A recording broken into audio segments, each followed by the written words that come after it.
का बादशाह से कहने लगी, हुजूर, कौन है ऐसा जो आपके करीब है और आप उस पर एतबार करते हैं? ऐसा कौन है? बादशाह कुछ देर खामोश हुआ, फिर उसने देखा वजीर की तरफ। वह कहने लगा, और कोई नहीं, वजीर ही हमारे करीब है, और इससे अच्छी बात और क्या होगी कि हमारी राजकुमारी की शादी वजीर से हो जाए। मल्लिका को भी यह बात बहुत पसंद आई। लेकिन हुजूर, क्या राजकुमारी आमादा होगी? राजकुमारी बहुत मासूम है मल्लिका। वह गधे के साथ शादी करने पर आमादा हो गई तो यह तो वजीर है, वह कैसे इनकार कर सकती है?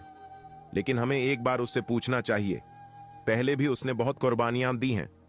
कोई बात नहीं मल्लिका, तुम कहती हो तो पूछ लेते हैं। मल्लिका और बादशाह राजकुमारी के पास जा पहुंचे। बेटी, आज से तुम इस गड्ढे से आजाद हो रही हो। नहीं अब्बा हुजूर, मैं इससे आजाद नहीं होना चाहती। यही मेरा जीवन साथी है और मुझे इसी के साथ रहने दो। अरे बेटी, वजीर ने एक ख्वाब देखा है। उसके मुतालिक यह बताया है कि जिस गड्ढे से तुम दूर की जाओगी और तुम्हारी शादी किसी मोतबर और भरोसे वाले इंसान से होगी, तो हमने फैसला किया है कि हम तुम्हारी शादी वजीर से करेंगे और उम्मीद है तुम्हें कोई एतराज भी नहीं होगा। अब्बा हुजूर, मैं मर जाऊंगी लेकिन उस शैतान से शादी नहीं करूंगी। बेटी, ये तुम क्या कह रही हो? हाँ अब्बा, बस आपकी बात मैंने मानी और इस गड्ढे को कबूल किया, लेकिन मैं उस शैतान को कबूल नहीं करूंगी। वह आपको धोखा दे रहा है। एक दिन आएगा कि आपको बर्बाद कर देगा। बस करो राजकुमारी, हमारे वजीर के खिलाफ ऐसी बातें, इतनी नफरत। वह हमारा मुखलिस दोस्त है और इस महल की खातिर वह अपना तन मन कुर्बान करने को हाजिर है। तुम ये कैसे कह सकती हो? हमने फैसला कर लिया है और जो हम फैसला कर लें, अल्लाह के सिवा हमें कोई नहीं रोक सकता। यह कहकर बादशाह गुस्से के साथ वहां से चला गया।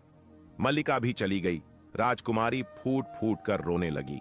ऐ अल्लाह, यह दिन दिखाने से पहले मैं मर क्यों नहीं गई?